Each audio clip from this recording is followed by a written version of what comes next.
بسم الله الرحمن الرحيم. يسبح لله ما في السماوات وما في الأرض، له الملك وله الحمد، وهو على كل شيء قدير.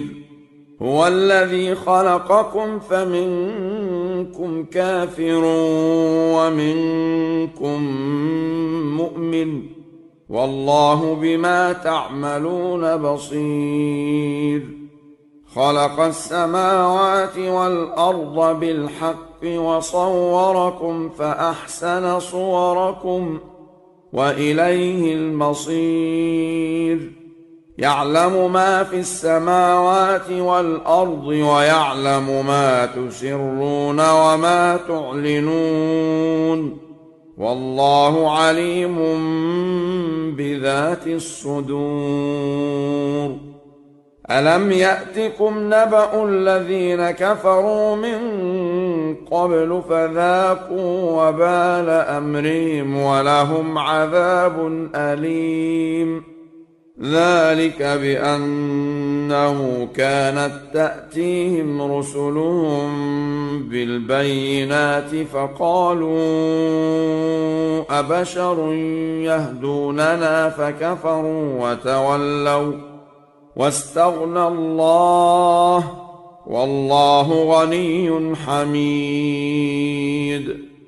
زعم الذين كفروا أن لن يبعثوا، قل بلى وربي لتبعثن ثم لتنبؤن بما عملتم، وذلك على الله يسير.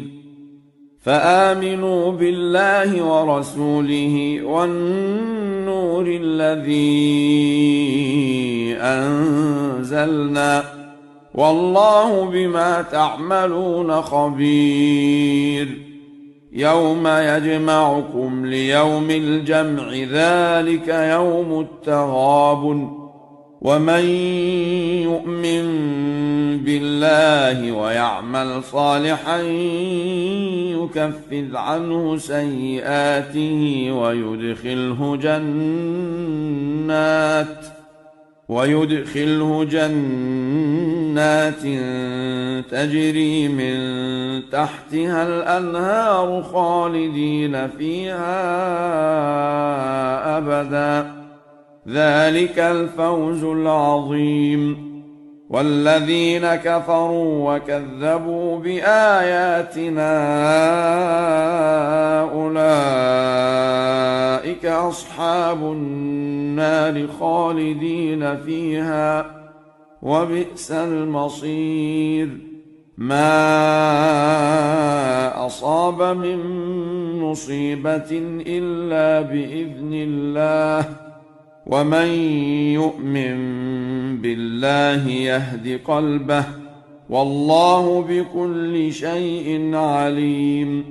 وأطيعوا الله وأطيعوا الرسول، فإن توليتم فإنما على رسولنا البلاغ المبين. الله لا إله إلا هو، وعلى الله فليتوكل المؤمنون. يا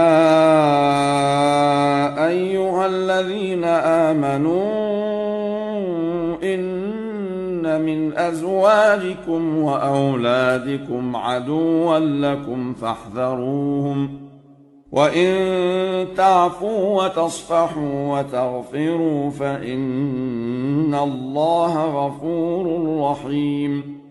إنما أموالكم وأولادكم فتنة، والله عنده أجر عظيم. فاتقوا الله ما استطعتم واسمعوا وأطيعوا وأنفقوا خيرا لأنفسكم، ومن يوق شح نفسه فأولئك هم المفلحون. إن تقرضوا الله قرضا حسنا يضاعفه لكم ويغفر لكم، والله شكور حليم. عالم الغيب والشهادة العزيز الحكيم.